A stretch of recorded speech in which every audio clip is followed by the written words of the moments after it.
Today we're gonna make a cocktail called the Sea Green Cocktail, and I have no idea where it gets its name.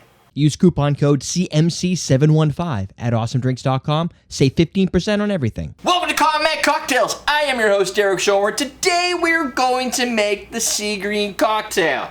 This is submitted by Jess. Now, chat room says tonight on Friday, there's no date on here. I don't know why, I assume so. On Friday was National Tequila Day, I guess.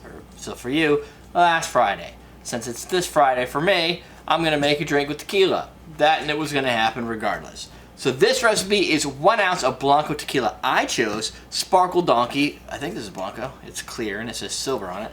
Blanco's like, you know, Spanish for silver or white. And with that silver, one of our top, I think, in the blind tequila tastings, like the one that won, we're going to apply an equal ounce of mango rum. So now you've got a Caribbean, Spanish, Mexican thing. 1/4 ounce of blue curacao. 2 ounces of pineapple juice. My theory being the Sea Green cocktail is that, excuse me, I'm dying.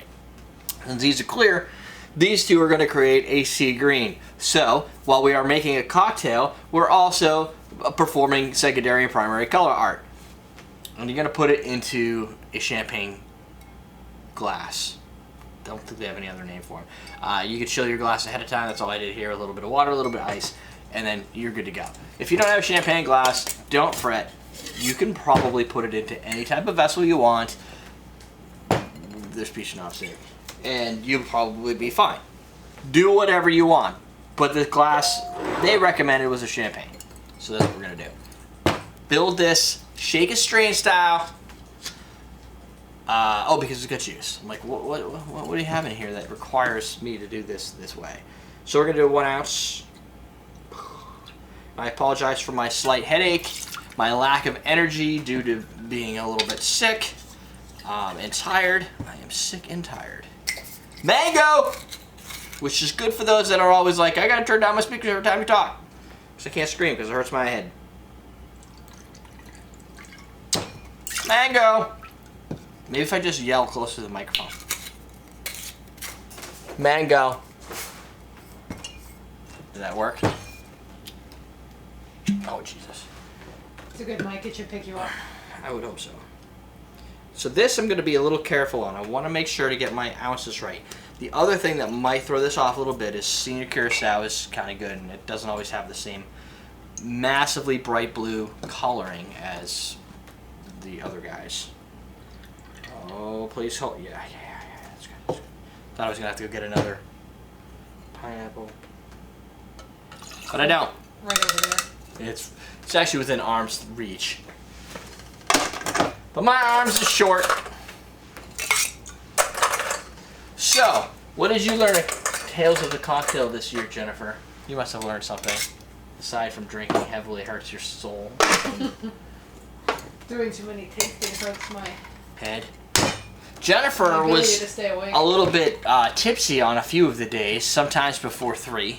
And then she'd recover for nighttime. Yeah. If you go to Instagram.com/everydaydrinkers, you can kind of get a culmination of all the things that we did at Tales. I've got some videos out there of like the daiquiri bust we were on, shots of one night after we were drinking all day. Ian and I thought it would be good to do flights with beer, so we had our beer flights. Both of us each had. That was a good restaurant. Yeah.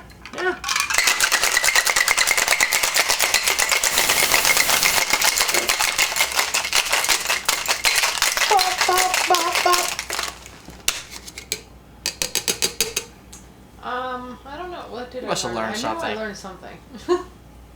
I thought the elixir class was very interesting in the whole concept of kegging cocktails. Kegged cocktails, yes. We got to meet that was pretty cool. We get to meet the folks of Bitter Cube, and if you don't know what Bitter Cube is, it's the guys that make these. Nick at Bitter Cube is fucking hilarious. Yeah, like, he is. He was by far out of the week and I wish I was recording. I did put some Tales of the Cocktail panel videos that I did out on the YouTube, and I was kind of pissed that I didn't. It was the first conference we did, Yeah, that week. The first class. And it didn't dawn on me that, hey, if I just turn on my iPhone, I can record videos, and you don't look like you're you're not standing up with video cameras and stuff. You're just kind of hanging out there. And I wish I would have done it. There was a couple of short, 15-second episodes where I think he said, I'm just going to take off my shirt and my pants because I'm morbidly obese. And I got some of that on there, but it wasn't everything. But that was definitely a good time. He did much better than you just did. With my morbidly obese in this? Yes. He said, I'm going to take off my jacket because I'm hot and I'm morbidly obese. You've really got to... I'm going to take off my pants because I'm hot and morbidly obese. It's the delivery that he had going. So look, it's sea green, that's right. It's definitely sea green. But the whole concept of the class... kegging cocktails was quite interesting. Yeah, you basically utilizing carbonation to not carbonate it to make bubbles, but to push it through the lines and be able to build a cocktail in like a large keg to, potentially drink or feed like 25 plus people. Yeah, and if you're doing a wedding or 100 people or whatever. Yeah, a big party. All your cocktails batched up, how you deal with the acidity issues where when oxygen gets with citrus and it starts to taste like farts, as he said. And it would all taste the same. Like you don't, even in a bar, like if you, one night you make, whatever, I don't know, a whiskey sour. And then the next night, even if it's somebody else, or even if it's back-to-back whiskey sours, they never taste exactly the same. Yeah, because citrus tastes different. Right. If you go in the store and you buy 4 oranges or a couple limes and lemons, depending on where the lemons grew, in what orchard, on what side, how much light they had, are they facing this direction versus that direction, you always get an inconsistent citrus flavor. So how do you get one that has like the right amount of sugars, the right citrus levels, the right acidity levels? You need to build like a citrate or a product that makes it constant so that you can continually make those cocktails night after night and have a consistent flavor. Very similar to how Budweiser, not that it's the most flavorful of beers, but it's always consistent, which is what grew the brand so high. This drink is pretty nice looking. I see why they put it in a champagne glass. And then the other one that was that whiskey seminar that we did was people were very fanatical about it and had strong feelings, but I really never knew there was basically only like 4 whiskeys or 4 people that distill whiskey. There's only a couple distilleries and everybody buys their product from there. And that's true, that was another good learning thing. This drink tastes like, if you can imagine, I don't want, it's not a sour drink, but it has like the tendency, I think from the tequila, because it's very pronounced tequila, that it's almost what I could imagine if somebody said a pineapple margarita. Like it has... because of the tequila. Because of the tequila and the pineapple playing together. Because pineapple to me has a little bit of agave like flavor to some of the skins of a pineapple. And this one has definite margarita capabilities and mango inside of a margarita, like a mango margarita. But if you add a little bit of sour mix to this, or quite honestly, even maybe a Sprite might be too much, but like something acidic would give you that margarita flavor. But it definitely, if you imagine a sweeter side margarita with pineapple notes, that's what this guy looks like and tastes like.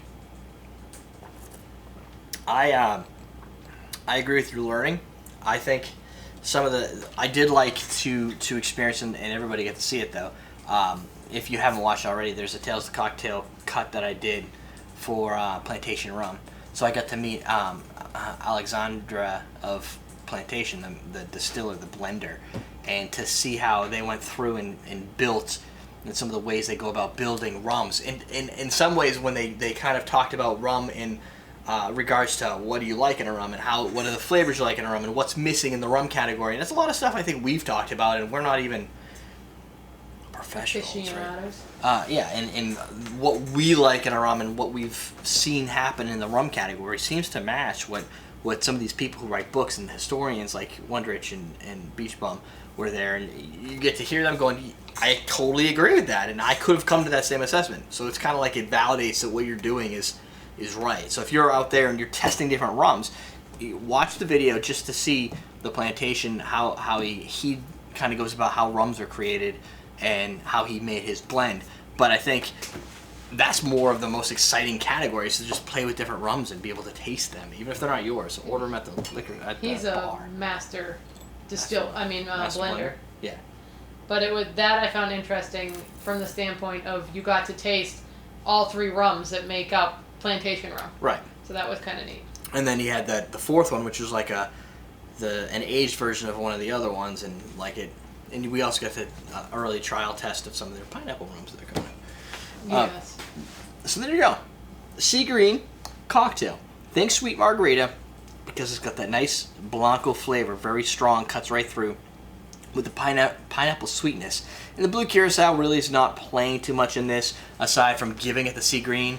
Otherwise, I think it would just look like a screwdriver, or in this case, a mimosa, because it would be in the champagne glass, champagne flute. So question of the day, is there any in there that I should know about? No. I did get to taste Angostura liqueur. We did play with Angostura. Yeah, what was the what's the there's one. Their bitter one that's usually What? Angostura. They did a coffee drink. Oh, Angostura had an Amaro. Yeah, that's true. yeah. Like a bitter Amaro that wasn't as bitter as Averna. No, but it was like they did 2 different drinks with it, and one of the coffee drinks wasn't nearly as bad, Right. but then the other drink the bitterness did come out. Yeah, there was a little bit more bitter. I forget what it was. If you set up for a huge event, if you got to set up a huge event, what would it be?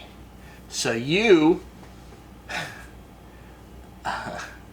what the anyway, so what would you, I guess, pick? I think that's the way the question would go.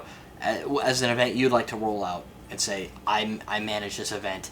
I personally kind of had this grand envisionment years down the road of being able to do like common man cocktails at like a small conference center, even if it was like a suite in a hotel. You know how they do those cut off suites, the block of like kind of like you do for the seminars, just one of those with just some of the fans, and being able to just kind of interact and meet everybody and have a panel of people that talk, Curtis talking about something or Ian talking about something, and have a whole bunch of people kind of conversing and being able to come up and do an entire live event recording where you're making cocktails and you're able to pass them out to the audience and stuff. That would be pretty cool.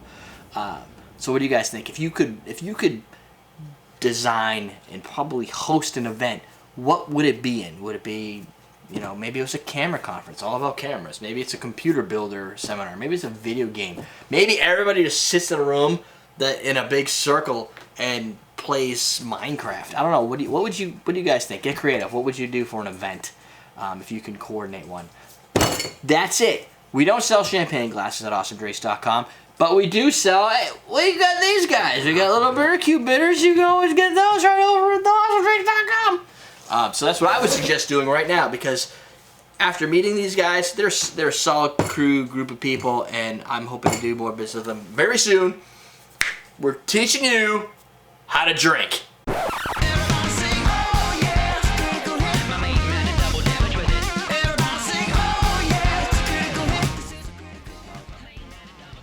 But the aeration's gonna subside in a minute. Looks like a Ramos Gin Fizz. No, it's not white enough.